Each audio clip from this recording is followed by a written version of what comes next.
Hello everyone, and welcome to Operation Twin Shells. I'm Camille Salazar-Hadaway, and it's time to hear straight from the developers themselves all about Year 9, Season 3 of Rainbow Six Siege. This season brings an innovative new operator and a versatile new weapon. Let's kick it off with an overview of the season from Creative Director Alexander Karpazes.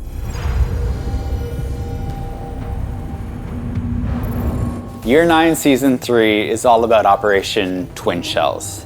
But before we jump into that, it's really important that we acknowledge that we heard from you and we haven't met the expectations that you had for Operation New Blood. And we want to reinforce that we are dedicated to this game and that we are putting more resources than ever into it.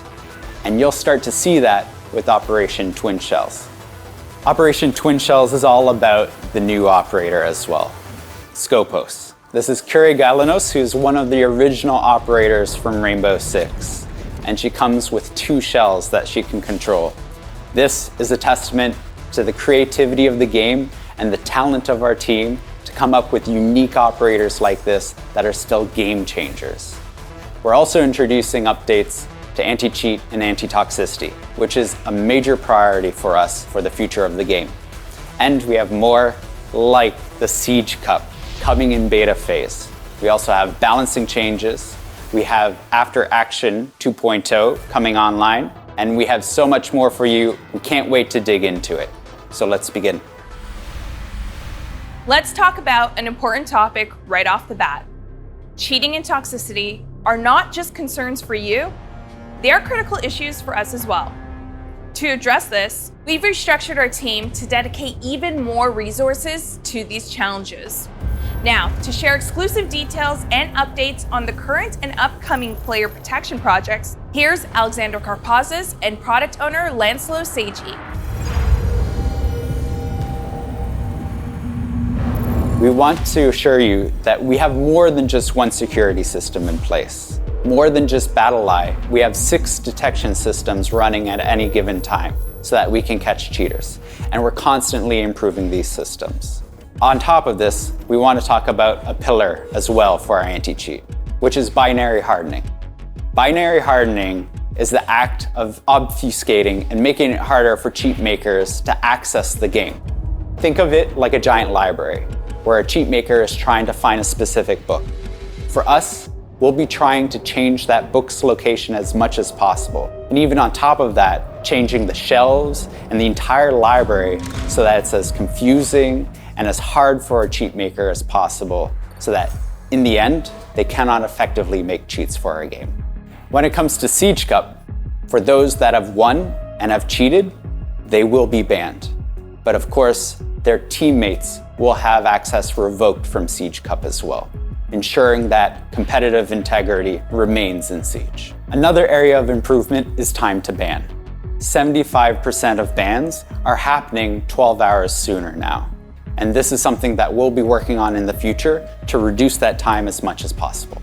As you may have seen in our August update for anti-cheat, the team has grown in size. It's now a multidisciplinary team that is actually one of the largest in-house anti-cheat teams in the world for any given project.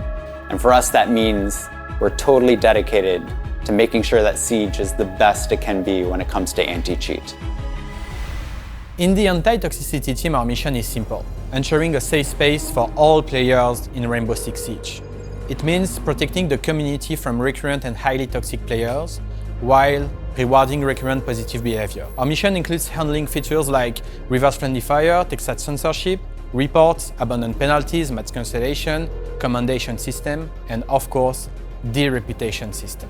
Our philosophy centers around 3 key principles: transparency, understandability, and clarity. In its current state, the reputation system has some weaknesses and is not trusted by the community. This is why we decided to overhaul it. It means reviewing its structure, the actions that are feeding it, and the in-game UI. And to be clear, a single negative action will have a minimal impact on you. Only the recurrence of this action will affect your reputation. We aim to give you access to those changes in Year 9 S4. The system will remain in beta.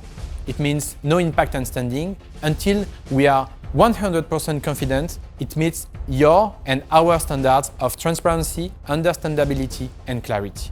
Additionally, we are still working on some very impactful features that we cannot wait to share with you by the end of the year. When you finish a match in Operation Twin Shells, things are going to have a brand new look.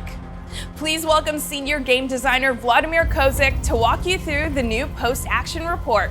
Plus, game director Joshua Mills is here to talk about boosting the abilities of your drones. In new season, we are introducing post-action report in a completely new dimension. Instead of operator cards, there will be a new screen with teammates represented as 3D operators located on the same map they just played. Here they can command teammates and the opponents. On the next screen, instead of sequence of separated tabs, all progression like rank, clearance, battle pass, also including challenges this time, will be comfortably organized on a single page layout that highlights the most important information. I'm so excited with this update. I can't wait our players try it out and share their feedback with us. Drone Boost is a new feature coming to our attacker lineup. The goal here is to continue to reinforce our attackers, make sure they have the tools to get the job done. Intel is king in Siege, and keeping your drone alive is crucial to getting that intel.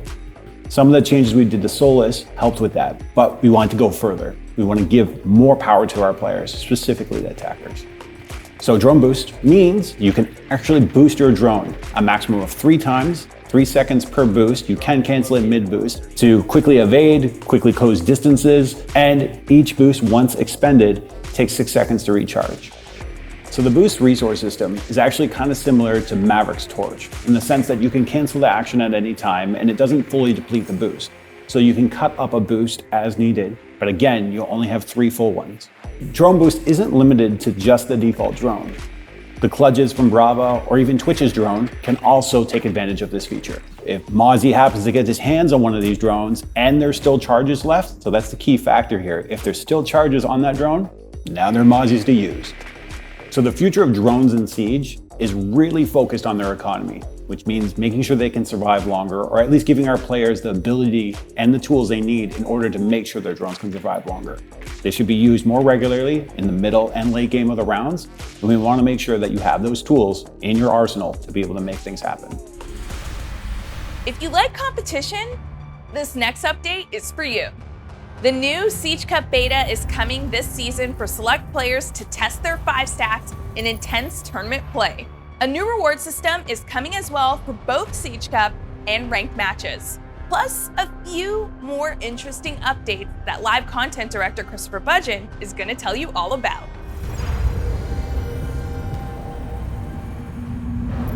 In Year 9, Season 3, Operation Twin Shells, we're happy to announce the beta of Siege Cup.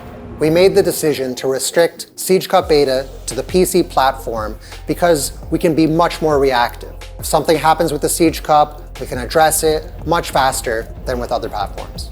We really want to launch Siege Cup in its full form in Year 9 Season 4. Competitive integrity is imperative for Siege. That's why having a beta to make sure we can register the squads, formulate the brackets, distribute the rewards, we have to get it right. To register your team for the Siege Cup beta, follow the QR code or the link that you see on the screen and get ready for news about the first Siege Cup coming your way.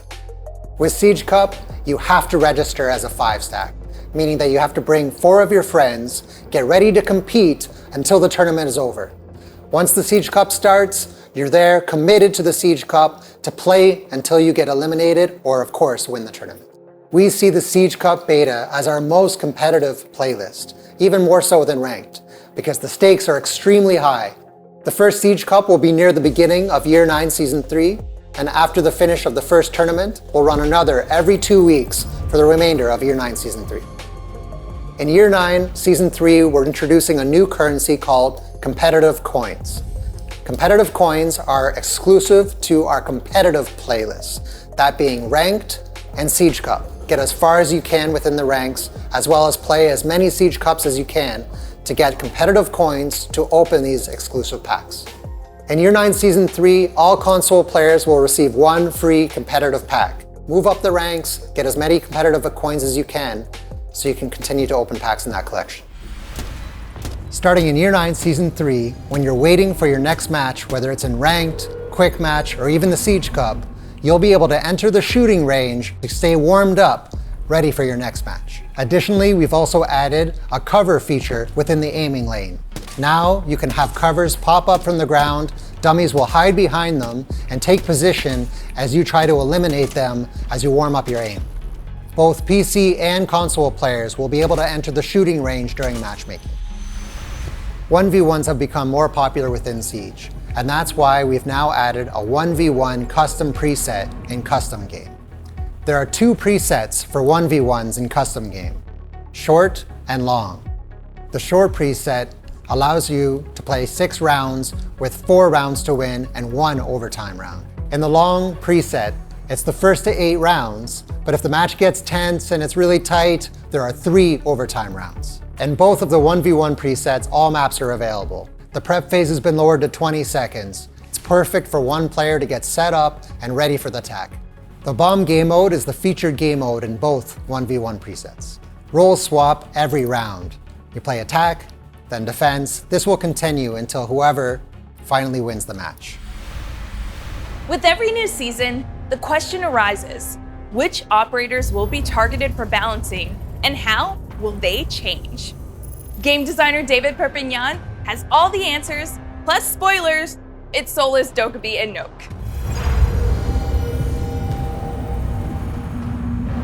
We are implementing the second round of changes for Solis. We know that our previous package was a bit harsh. We've been monitoring data just to see that everything went well. What we've seen is a decrease in ban rate and also in presence, but a steady trend on win rate. This new wave of changes for Solis is based in 3 pillars. The first pillar is the detection mechanic. Now Solis will use only the center of the screen to detect the gadgets, and those gadgets will be unidentified. You won't know what they are. The second pillar is the scanning or identification mechanic. Now we call it overclock, and once you trigger the overclock, your energy is pre-filled, and you'll be able to see every gadget in the center of the screen as identified. You'll know what they are. Aside from that, Solis will emit a warning to every observation tool in the enemy team within the range of detection, so they will know that you are overclocking and that you are seeing their gadgets. The third pillar is the energy access. Now Solis Spec I/O will last longer and will require less energy to be activated while reloading. Also, these new changes give us more balancing levers that will help us adjust Solis in the future. Searching for electronics. Dokkaebi right now can generate a lot of pressures in defenders, specifically at the beginning of the round. That's why we're taking a look to the resource management in her ability. Now, Dokka will start with 0 charges at the beginning of the round and will get one every 45 seconds, but only up to 2 per round. These changes should reduce the pressure on defenders now. They should have more time to prepare their setup. And Dokkaebi, players will be encouraged to survive longer to have a greater impact in the match. Global abilities like Dokkaebi's Logic Bomb have a great impact in the game, and sometimes with little effort from the players. We are aware of this, and we will take a look at it in the future, being part of bigger changes for the game.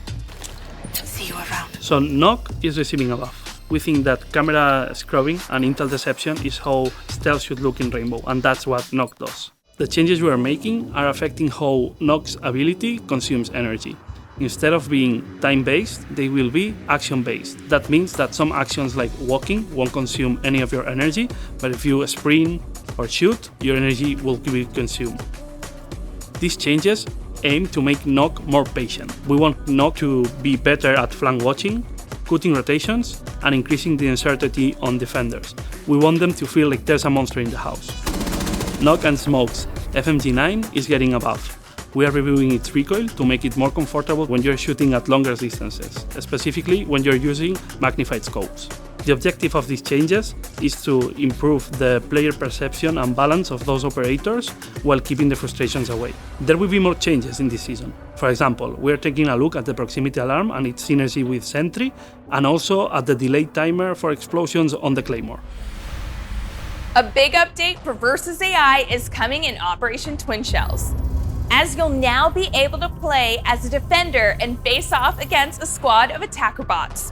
For more, here's AI programmer Ariane Moncha-Delaire.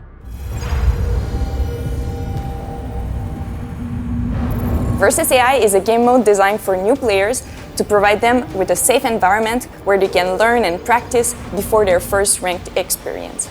In Year 8, Season 4, we introduced Versus AI for the first time. Since then, we keep adding more operators to play with and against, more supported maps, and we keep integrating more AI behaviors. This season will be significant. We're introducing Versus AI 2.0. Given that Siege is an asymmetrical game, we want to give the players the opportunity to play the other side. For the first time, players are going to be able to play the defenders against a full team of AI attackers. The AI attacker team will feature 5 operators: Ash, Thatcher, Termite, Nomad, and Sledge. As a defender, the player will be able to choose between 16 operators, including the new one, Skopós. New players are going to have the opportunity to learn how to react to those attackers' behaviors, but it will also give them some ideas of how to play themselves when it's their turn to play the attackers. Both beginner and advanced game mode are going to offer the full match experience at launch. Similar to a casual game, the player is going to enter as either a defender or an attacker against a full team of AIs. They're going to play on one of our 8 supported maps, and after 2 rounds, they're going to switch sides. We've heard your feedback, and we want to make sure that Versus AI gives a real feel of what it's like to play Siege. It's now time to talk about the new operator, Skopós. This Greek defender brings a new dimension of tactical possibilities to the fight through her twin shells, Talos and Colossus. For insight into the visual design of this operator, we'll hear from art director Joanna Sui, and for a breakdown of the new gameplay opportunities she offers, we'll go to game designer Justin Larange Aluwalia.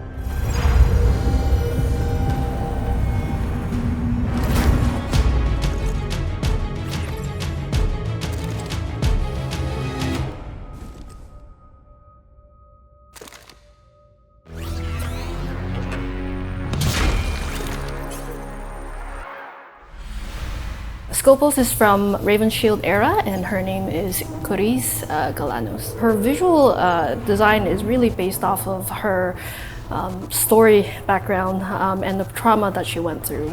In the anime that was released from the Year 9 Season 1, in the mission there was Daniel Bogard and Jared Morris at that time trying to stop the bomb maker. In the end, you see a giant explosion, and it was actually exactly that moment where she stopped being able to walk. Ever since then, she's a wheelchair user. She's been in a relentless chase trying to seek prosecution to stop Deimos. All that toll took an effect on her face. She looks very gaunt, she has eye bags, wrinkles, and ragged hair.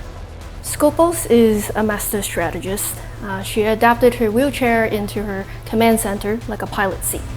She uses the shells to be part of the action. In game, you can hear her, you can see her face when you swap between the 2 shells. When we're designing her wheelchair and the robots, we really had in mind to make sure that she feels very grounded. So we went with analog, old technology look. We really want to establish the fact that it's not smart AI robots. They're not invincible, they can be destroyed. When she loses Talos, Colossus, she's losing a part of her again. So for the design of the robots, we wanted to differentiate the 2 so you can identify them easily on the field. The difference are in the antennas, the shoulder pads, and colors and patterns are distinct to one another. We made sure to have the analog look by physically having buttons that you can push. They're wires that you can see, and they're not touch screens, they're not holograms, they are something that you can touch and feel. Back when she was a field agent, Kyurei surveyed the area from afar as a sniper. Now, she still watches from a distance, but in a different way. Thanks to her new tech, Skopós is able to maintain a wide network of control unlike any other defender. That's because what Skopós brings to the field is not 1, but 2 remotely controlled robotic operators. These shells, named Talos and Colossus, make up the V10 Pantheon system. At any given moment, one of Skopós' shells will be in an active state, where it functions like an operator, while the other remains in an idle state, where it functions like a powerful piece of defensive utility. Skopós' control allows her to swap the states of these shells, quickly delivering offensive or defensive power where it's needed most. Skopós' active shell works much like any other operator. It can move, shoot, and use gadgets. It's also Skopós' primary lifeline. If a shell is destroyed while it's active, Kyurei's link is severed, and she's functionally dead for the rest of the round. 2 bodies does not mean 2 lives. Meanwhile, Skopós' idle shell will take on a defensive posture, deploying an integrated shield that functions much like a deployable shield secondary gadget. While in this state, the idle shell can be used as an observation tool by Kyurei and her allies. Additionally, Skopós can access her idle shell's camera directly at any time with the gadget button. While Skopós is looking through her idle shell's camera, she'll have the option to swap shells. Activating the swap sequence will put her active shell into idle mode and put her idle shell into active mode. The only catch is that the active shell needs to be in a position where it can deploy its shield to perform the swap. Skopós' HUD has an indicator that'll make this easier. In fact, Skopós' HUD will display plenty of useful information about both shells, including whether the idle shell is under attack or being affected by an EMP. Skopós is a very tactically oriented operator that requires players to collect data and quickly act on it to maximize her potential. A strong Skopós player is one that makes frequent use of her idle shell to guide the actions of her active shell. For most players, Skopós will likely be a shallow roamer, operating near the bomb site while having the means to extend into a deeper roam or fall back and anchor as needed. If used strategically, she has the power to be one of the most mobile operators in the game. Skopós' idle shell can be a very strong piece of utility. Having the combined properties of a deployable shield and a bulletproof camera, this shield can offer a large amount of intel from relative safety. Skopós' idle shell is most effective when placed in key areas for the defenders to hold so that it can provide information and serve as a launching point for when the enemy least expects it. Talos coming out. Skopós is bringing a brand new gun to Siege, the PCX-33 assault rifle. Kyurei may not be bringing a sniper rifle into battle, but make no mistake, her shells are still packing some serious firepower. This weapon is precise, deadly, and heavily customizable, making it a versatile tool for a versatile defender. For a sidearm, Skopós carries a P229, a throwback to Kyurei's days in the Greek Special Forces. Skopós also has access to secondary gadgets. These are shared between her 2 shells. Her first option is impact grenades, a great choice to maximize her mobility and roaming potential. Alternatively, Skopós can bring proximity alarms. These synergize great with her idle shell, helping her know exactly the right time to take action. The Pantheon shells are 2 health, 2 speed operators, having been built for a balance between durability and mobility. Given their unique nature, Skopós' shells have a few special interactions. A good rule of thumb is to think of her active shell as an operator and her idle shell as a gadget. The first interaction you might wonder about is EMPs and gadgets that target electronic devices, like IQ. While Skopós' shells are electronic, the active shell has an active countermeasure that protects it from anti-electronic effects. It won't completely stop them, but it will prevent Skopós' active shell from being fully disabled by an EMP. This protection doesn't extend to the idle shell, however. Disabling effects will prevent Skopós from using the camera and swap features. Skopós' greatest counter is Dokkaebi. The hacker's calls are a threat to any roamer, but they also block Skopós' strongest escape plan. Additionally, Dokkaebi's universal hack can give her team access to the idle shell's camera. Brava's Kludge drone can overheat Skopós' idle shell. However, this takes a while, and gives Kyurei a warning on her HUD. If she's fast enough, Skopós can swap to activate her countermeasures and prevent the overheat. In addition to being an electronic gadget, Skopós' idle shell's shield can be destroyed with explosives and similar effects, leaving the idle shell exposed for an easy kill. The glass can also be shattered, preventing allies from fully benefiting from its utility. A well-placed ash charge, frag grenade, or Flores drone can make quick work of an undefended idle shell. The biggest threats to Skopós are her direct counters, so she benefits greatly from allies who protect her from them. Catchers like Jaeger and Wamai can protect her idle shell from explosives, and other denial gadgets, like those from Mute, Mozzie, and Tubrau, can stop many of Skopós' greatest enemies. Being made of metal, Skopós' shells can't benefit from healing effects. Doc's stims, Thunderbird's Kona stations, and Rook's armor won't help the shells. They also can't get put in a down state, and they don't breathe, meaning they're immune to toxic effects like smoke and Fenrir. That last fact can open the floor to some aggressive combos. Op 4 eliminated. Another strong approach to Skopós is to double down on intel. Maestro, Valkyrie, and Echo can offer more insight into enemy positions and even provide some distractions. That can be more than enough to let Skopós get into position and go for the kill. Skopós is designed to embody the key aspects of being a defender: gathering information and swiftly responding to attacker strategies. Skopós brings a level of adaptability that, if left unchecked, can turn the tide on even the strongest of attacks. We'll be keeping a close eye on her in the test server and throughout the season to see what players can do with her. Loading new map. You won't see his face, ever, but you'll probably recognize his voice, as he's a big part of the Siege community. It's Marley, and he's here to give you his own special brand of insight into the new operator, new balancing updates, and all that Operation Twin Shells has to offer.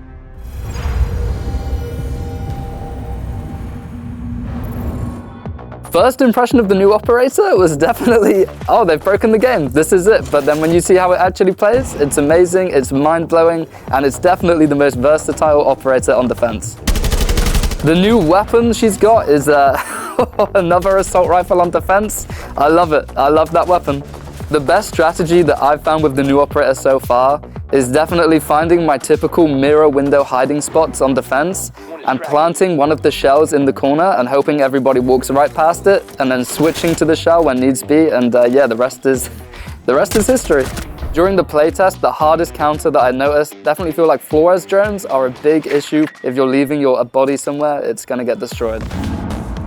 The balancing changes this season have got me really excited. The changes to Knock are really exciting. I'm going to be playing her completely differently to how I used to. I'm going to be sitting under cameras, and yeah, really exciting. And I'm glad to see the new Solis change as well. I think that's a great change. Now you'll know when there's a Solis below when you're droning, and I think that's amazing.